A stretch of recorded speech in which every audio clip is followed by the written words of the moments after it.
Je m'exprime aujourd'hui avec clarté et responsabilité au sujet de la libération de 11 militaires nigérians qui avaient été retenus après l'atterrissage d'urgence d'un avion cargo en provenance de Lagos dans notre ville de Bobo Dioulasso. Cet appareil est entré dans l'espace aérien du Burkina Faso sans autorisation préalable, un fait que nous avons considéré comme un acte peu amical, car la souveraineté et la sécurité de notre territoire ne sont pas négociables. Après vérification de la situation, j'ai autorisé les Stousade, les Belutondé d'Utli, 2 membres d'équipage et les 9 passagers à regagner le Nigeria.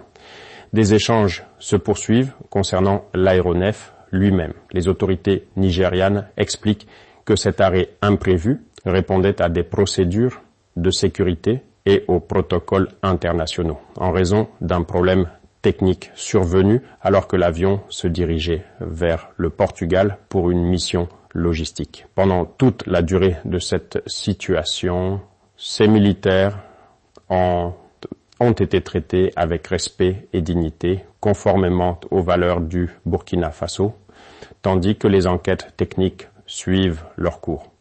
Je tiens à souligner que cet incident est survenu dans un contexte régional sensible au lendemain de frappes aériennes menées par le Nigeria contre un camp militaire au Bénin voisin, où se trouvaient des éléments impliqués dans une tentative de coup d'État avorté. Les autorités nigérianes affirment avoir agi dans le respect des protocoles de la CEDEAO, à la suite d'une demande des autorités béninoises après la brève prise de contrôle de la radiodiffusion nationale et l'annonce de la destitution du président Patrice Talon. Au-delà de cet événement précis, je veux replacer ces faits dans une dynamique régionale plus large. La région traverse une période de forte tension, marquée par la fragilité des institutions démocratiques et des défis sécuritaires majeurs.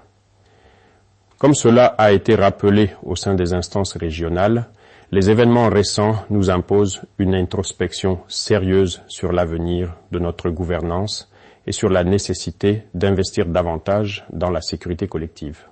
Enfin, je rappelle que le Burkina Faso, aux côtés du Mali et du Niger, a fait le choix de quitter la CEDEAO au sein de l'Alliance des États du Sahel, estimant que certaines interventions passées ont porté atteinte à notre souveraineté après les changements politiques intervenus dans nos pays. Ce choix stratégique s'inscrit dans notre volonté d'affirmer notre indépendance, de renforcer notre coopération régionale selon nos propres priorités et de défendre les intérêts fondamentaux de nos peuples,